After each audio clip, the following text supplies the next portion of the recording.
Peggy 3.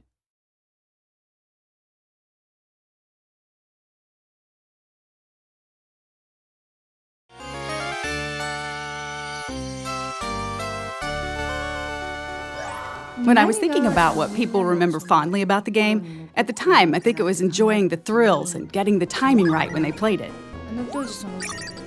I think enjoying the game world and experiencing the fantasy world of Disney were a big part of it too. What they'll see in the 2013 version will be nothing like the old game in some sense, but I'm hoping that players can relive the same emotions when they play it.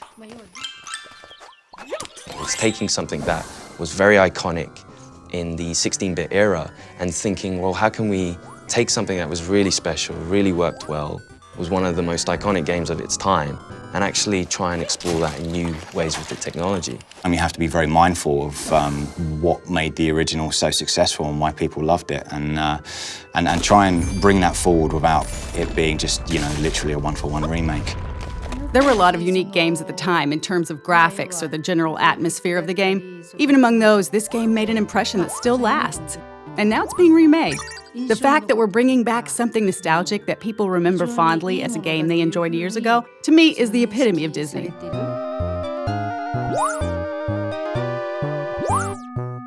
The original game, it just had a lot going for it. I think even the name Castle of Illusion was something cool, straight away Castle of Illusion says, oh, what's that? Oh, what's inside that castle? And then you've got Mickey Mouse, biggest character in the world, so straight away you're like, oh, that's awesome, we're gonna play Mickey Mouse through this Castle of Illusion. And it innovated on all levels, camera, control, platforming, and I think the core gamers absolutely loved it.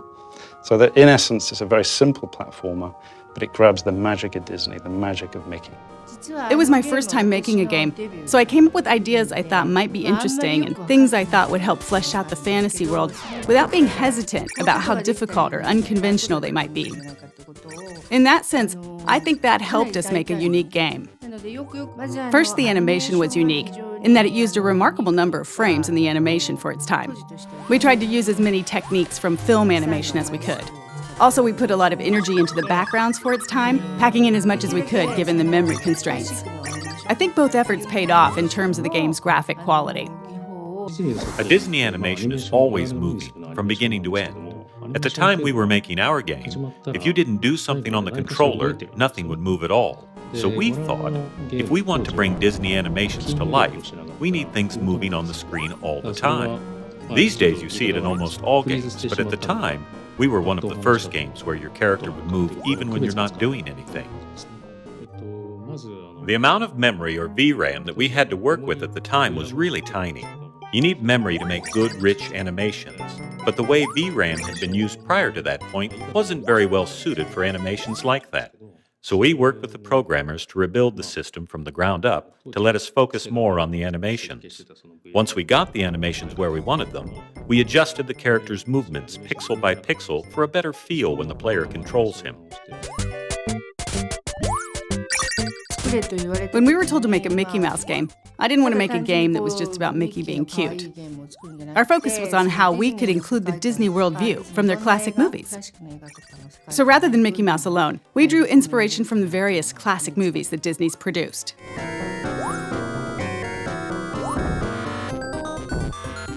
Games at the time were 8-bit or 16-bit, so there wasn't really a lot of room to work with. Most people in the industry weren't putting a lot of work into graphics or creating animations that conveyed a lot of character emotion. When we watched Disney movies and Mickey, it seemed like such a waste to take the fluid animations and beautiful backgrounds and turn them into pixelated graphics. So I think we put a lot more work into the graphics than any other title at the time. When we were making the dragon boss for the candy stage, we couldn't figure out what to use for the dragon's body. Someone from SEGA's US office sent us some licorice as a suggestion. Most of the team hated it, but I couldn't stop eating it. I was holding one of the hollow ones in my mouth and breathing through it like a straw as I worked, and ended up filling the whole room with the smell. When we were working on this game, I was focused on animations and recreating the world of Disney, and now, modern technology can deliver Disney visuals directly and cinematically rather than via blocky pixel graphics. The new game will be able to recreate the world of Disney movies on a level that we weren't able to reach. The world the game creates, and the game itself as well, will be that much closer to the world you see in the movies.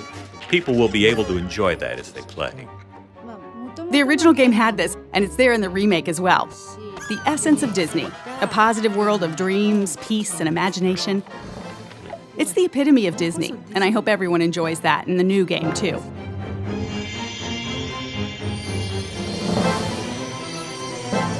We're very fortunate to be still working with the original producer of the game.